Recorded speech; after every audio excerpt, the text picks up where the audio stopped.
हरि ओम श्री कृष्ण परमात्मने नमः. अथ त्रयोदशोऽध्यायः. இன்னைக்கு 13வது அத்தியாயத்துல 25ல இருந்து நம்ம படிக்கலாம். தான்யேனாத்மானி பஷ்யந்தி கேஜிதாத்மானமாத்மனா அன்யே சாங்கியேன யோகேன கர்மயோகேன சாபரே. நெக்ஸ்ட் அன்யே த்வேவம ஜானந்த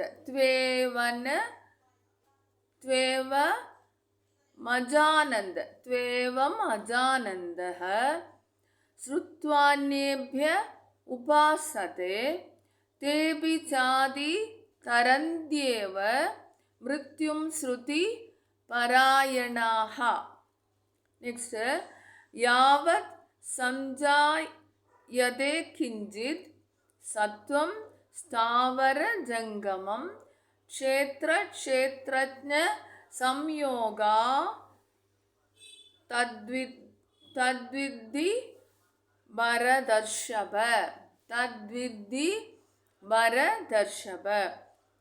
சமம் சர்வேஷு பூதேஷு திஷ்டந்தம் பரமேஸ்வரம் வினஸ்யந்தம் யப்பஸ்யதி ச பஸ்யதி. சமம் பஷ்யன் ஹி சர்வத்ர சமவஸ்திதம் ஈஸ்வரம் நஹினஸ்த்யாத்மனாத்மானம் ததோ யாதி பராம் கதிம். இப்போ நம்ம அதனோட இதில் ராகத்தில் சொல்லலாம். தியானேனாத்மானி பஷ்யந்தி கேஜிதாத்மானமாத்மனா தியானேனாத்மானி பஷ்யந்தி கேஜிதாத்மானமாத்மனா அன்யே சாங்கியேன யோகேன கர்மயோகேன சாபரே. அன்யே சாங்கியேன யோகேன கர்மயோகேன சாபரே தான்யேனாத்மானி பஷ்யந்தி கேஜிதாத்மானமாத்மனா அன்யே சாங்கியேன யோகேன கர்மயோகேன சாபரே அன்வேத்வாவமஜானந்தः ஸ்ருத்வான்யேப்ய உபாசதே. அன்வேத்வாவமஜானந்தः ஸ்ருத்வான்யேப்ய உபாசதே தேபி சாதி தரத்யேவ மிருத்யும் ஸ்ருதி பராயணாஹ. தேபி சாதி தரந்த்யேவ மிருத்யும் ஸ்ருதி பராயணாஹ. அன்யே த்வேவமஜானந்தः ஸ்ருத்வான்யேப்ய உபாசதே தேபி சாதி தரந்த்யேவ மிருத்யும் ஸ்ருதி பராயணாஹ.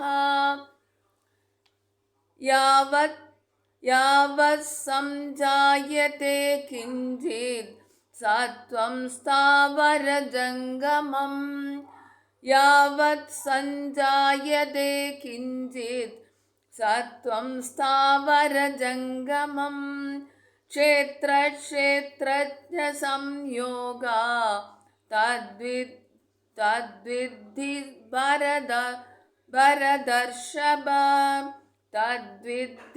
பரதர்ஷப.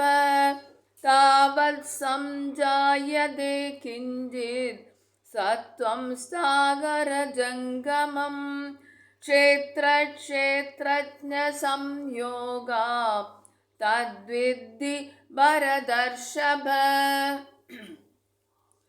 சமம் சர்வேஷு பூதேஷு திஷ்டந்தம் பரமேஸ்வரம் समं सर्वेषु भूतेषु तिष्ठन्तं परमेश्वरं विनश्यत् स्वविनश्यन्तं यः पश्यति स पश्यति विनश्यत् स्वविनश्यन्तं यः पश्यति स पश्यति समं सर्वेषु भूतेषु तिष्ठन्तं परमेश्वरं विनश्यत् स्वविनश्यन्तं यः पश्यति स पश्यति समं पश्यन् हि सर्वत्र समवस्थितमीश्वरं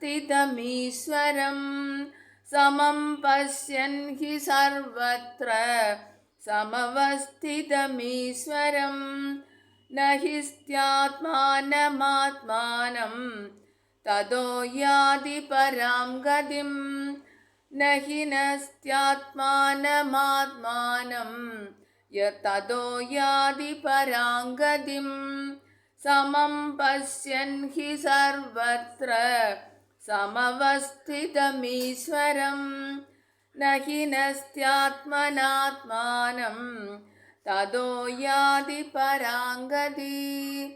हरि ओम श्री कृष्ण परमात्मने नमः।